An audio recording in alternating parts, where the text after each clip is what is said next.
Every year, roughly 1.4 billion tourist arrivals are recorded globally. Yet, travel agencies rarely mention that at least 23 of the world's most photographed destinations have formally restricted or actively discouraged mass visits. Some imposed daily caps, others charged deterrent fees. A few simply closed sections off after the damage became irreversible. What follows isn't a list of places to add to your bucket list. It's the opposite. Most people don't realize Trolltunga sat completely unknown to the outside world until 1994.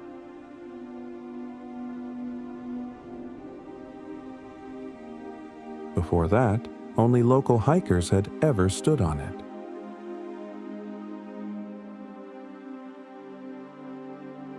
The rock juts 700 meters above Lake Ringadalsvatnet, horizontal, almost defying logic.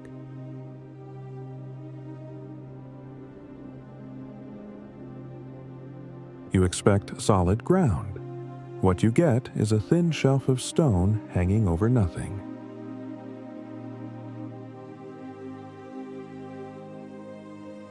The trail itself takes 10 to 12 hours round trip, and the weather shifts without warning.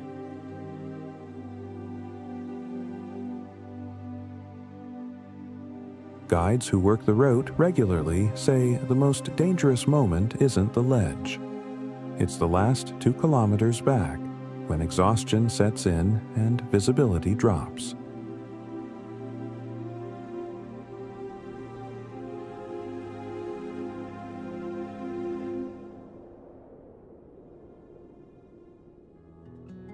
The water doesn't look real.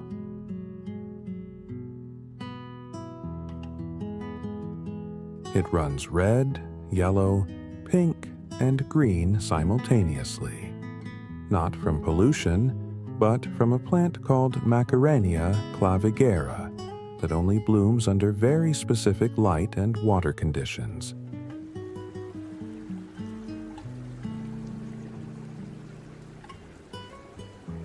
For decades, the Colombian conflict made this region of the Serranía de la Macarena completely off-limits to outsiders.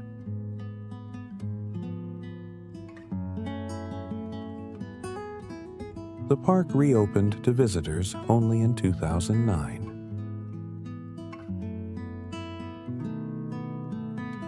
What few people expect on arrival is the silence. No motors are allowed on the river.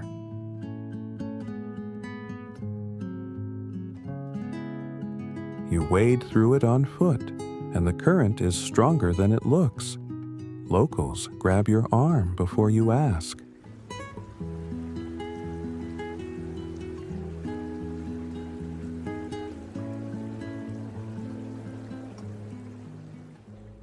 "12,000 years ago, this was the bottom of a prehistoric lake called Lago Munchen.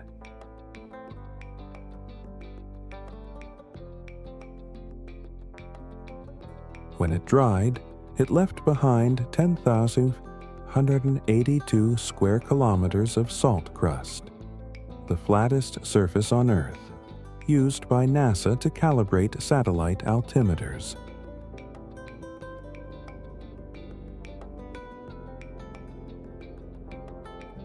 But what hits you first isn't the scale.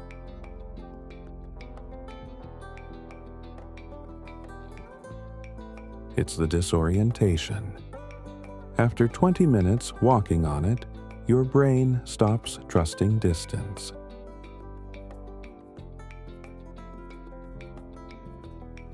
A Jeep parked 2 kilometers away looks like it's right there.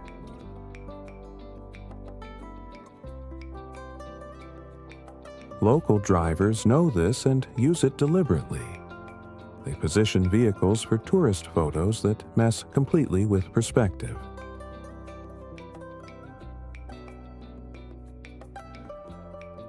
The horizon disappears. That part nobody warns you about.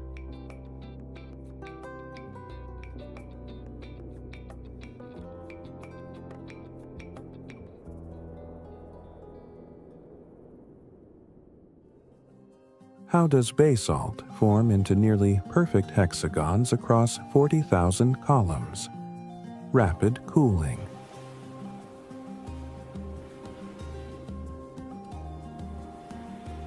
When lava contracts uniformly, it fractures along the path of least stress, which, mathematically, is a six-sided shape.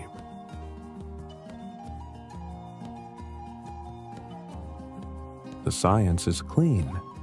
What isn't clean is the access.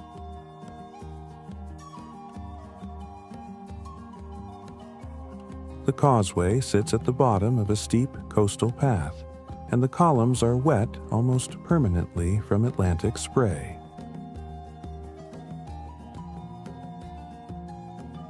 People fall every season.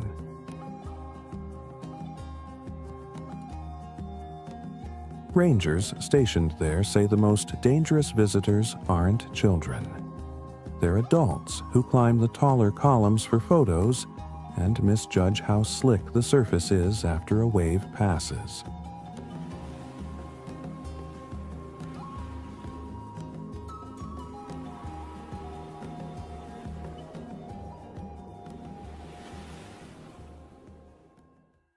The western plateau of Madagascar holds a limestone forest of razor-sharp peaks, some reaching 120 meters, carved over millions of years by rainwater, dissolving the rock from below.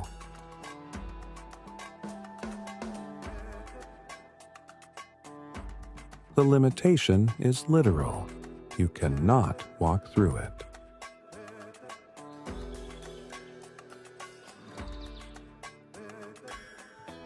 The stone cuts through boots, through gloves, through anything that touches it at the wrong angle.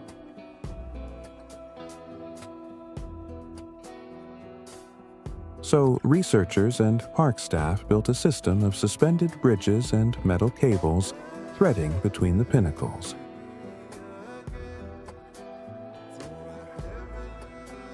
Visitors clip onto harnesses and cross gaps 30 meters above ground.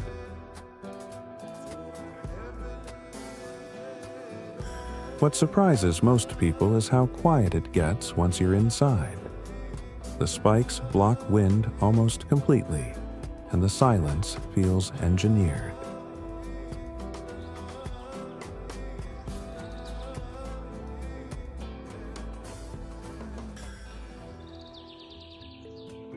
A Chilean fisherman named Roberto Toro started taking tourists into the caves by rowboat in the early 1990s, before any official access existed, before the site had a name in travel guides.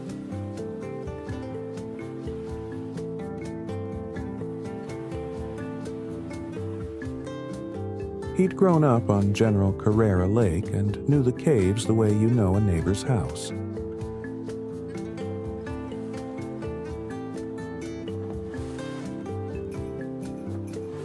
The marble walls formed over 6,000 years of wave erosion against calcium carbonate.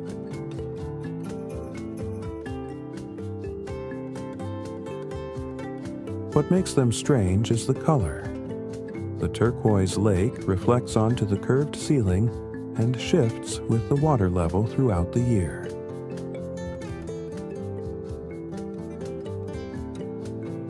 February gives you the deepest blue. Most visitors arrive in summer and never know that.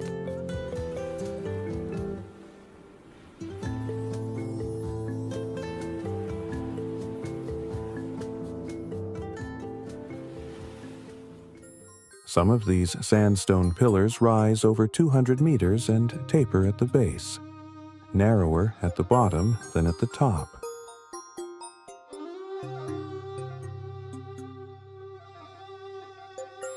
That happens because the lower sections erode faster, exposed to moisture, vegetation, and freeze-thaw cycles over roughly 380 million years of geological pressure.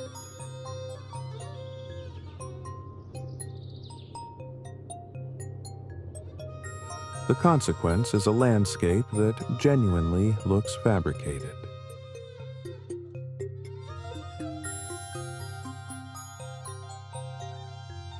When the Avatar production team visited in 2008 and modeled the floating mountains directly on these formations, Chinese authorities renamed one pillar Avatar Hallelujah Mountain within months.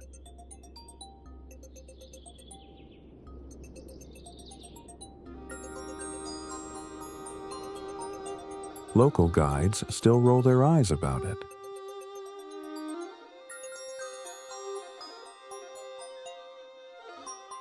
The original name, Southern Sky Column, was more accurate and considerably less embarrassing.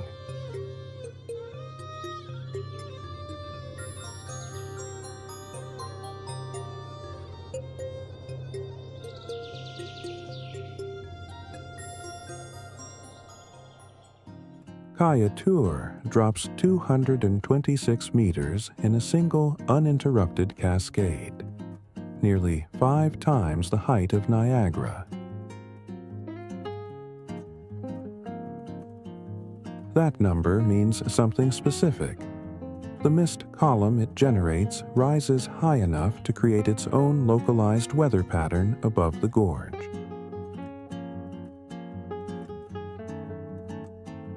But the implication is what stays with you.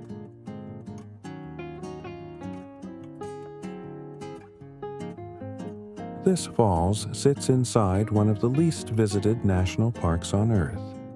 No road reaches it.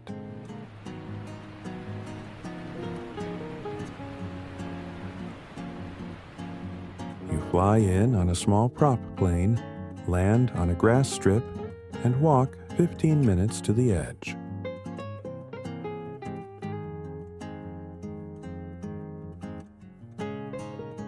In 2023, fewer than 2,000 tourists made that trip.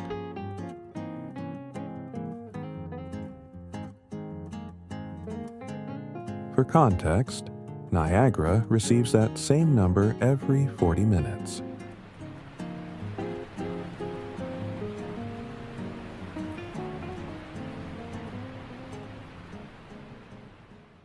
The sand is white enough to hurt your eyes at noon. Not metaphorically, actually painful without sunglasses.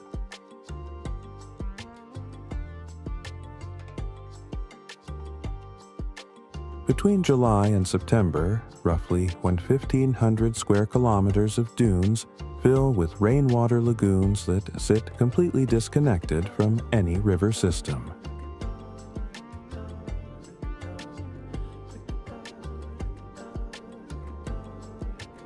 Portuguese colonizers in the 17th century avoided this region entirely, mapping it as uninhabitable.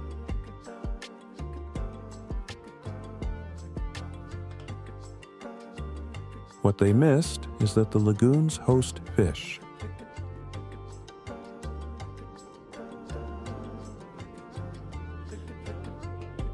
Nobody fully explained how they got there until researchers confirmed that migratory birds carry eggs on their feet between water sources.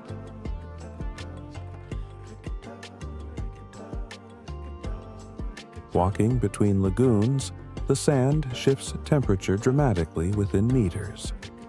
Hot, then cold.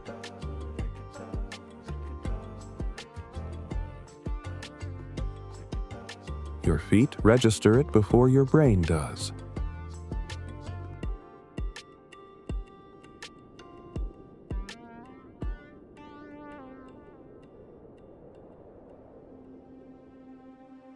The problem is simple. A boulder, roughly 1 cubic meter in size, is wedged into a mountain crevice 984 meters above the Lysefjord.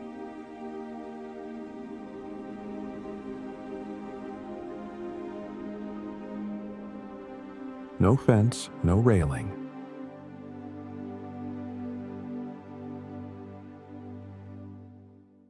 Visitors climb onto it without any safety equipment, and the only thing stopping a fall is their own balance.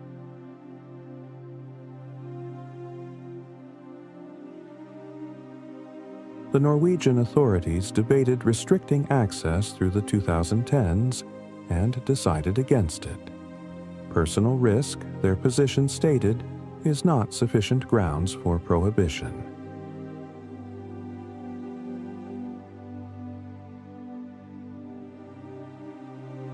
The cost of that decision shows up in the rescue statistics.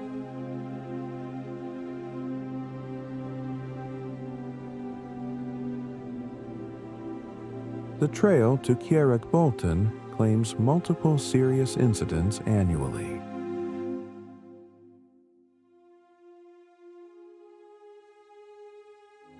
And yet the queue to stand on that boulder on a clear summer morning can stretch over 2 hours.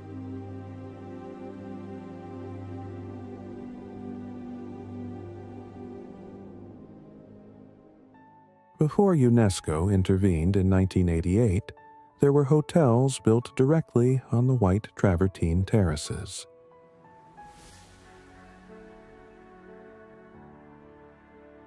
Roads crossed them.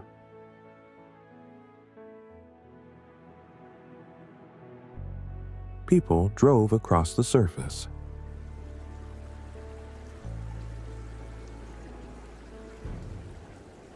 The calcium-rich thermal water that creates those cascading white pools requires extremely precise flow conditions. Disturb the crust, and it turns gray permanently.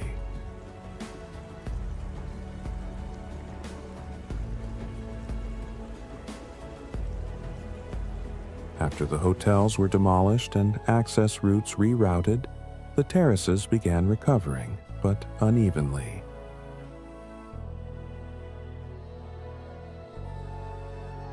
Some sections remain visibly damaged.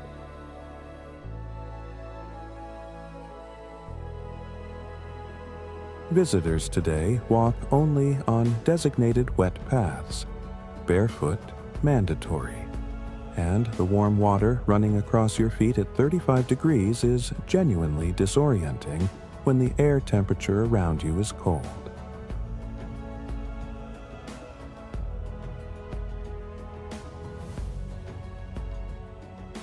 Nobody expects that contrast.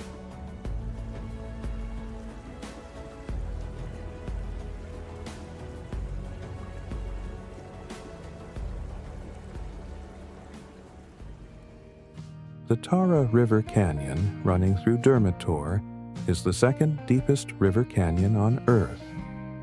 It's 300 meters at its lowest point, longer than the Grand Canyon by over 100 kilometers.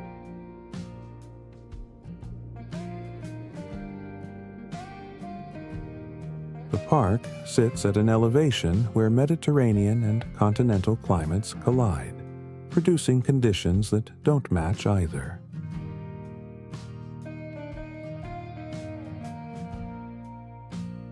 Snow in May is common.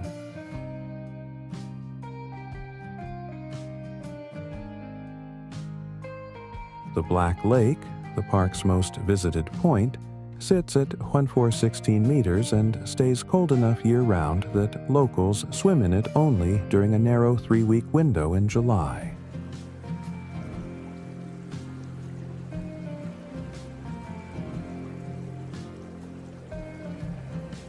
Tourists arrive expecting alpine scenery and get something rawer, less groomed, less signposted, considerably less forgiving than any comparable European park.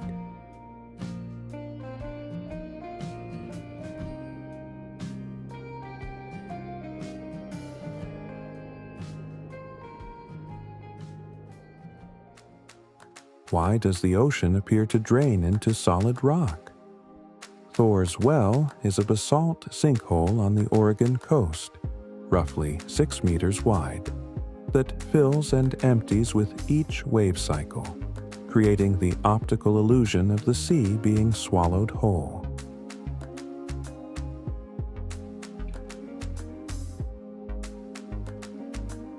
The mechanism is simple. A partially collapsed sea cave with an opening at the base that channels water pressure upward during surge.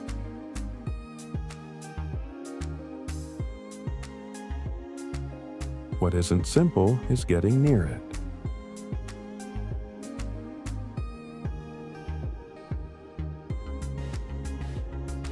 The surrounding rock is permanently slick, and rogue waves reach the platform without warning.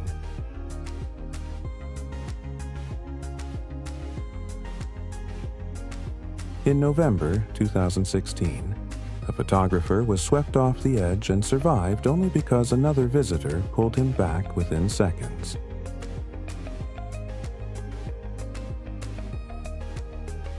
Rangers document multiple close calls every winter season.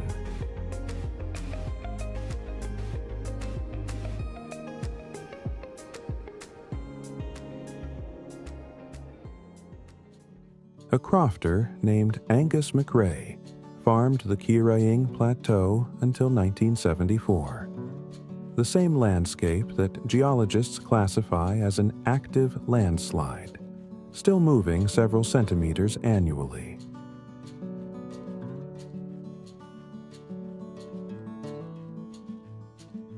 The basalt cap rock sits on softer Jurassic sediment that shifts continuously, creating pinnacles, hidden plateaus, and collapsed ridges that rearrange the terrain over decades.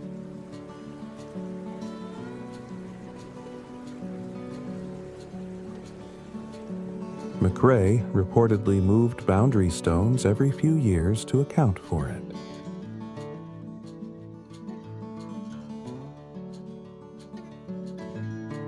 What this means practically for visitors is that trail maps go outdated fast.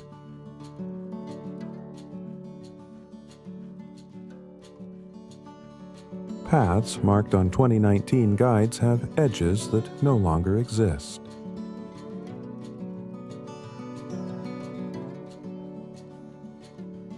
The mountain rescue team on Skye handles more callouts per square kilometer than almost anywhere else in Britain.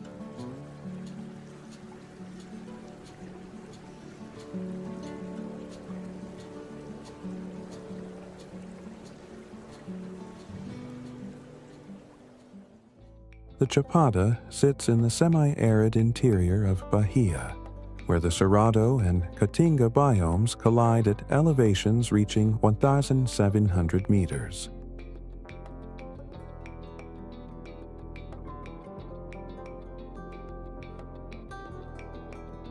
The limitation is water, or the absence of it for 8 months annually.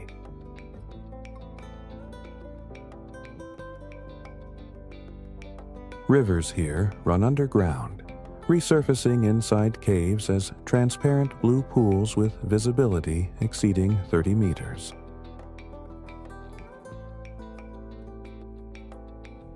The Poço Azul cave system was only mapped in 2003, and sections remain unexplored.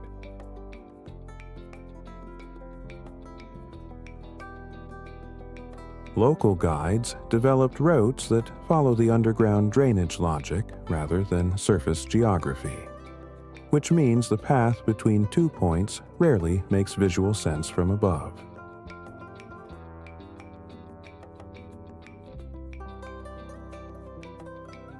You enter the landscape trusting someone else's knowledge of what's beneath your feet.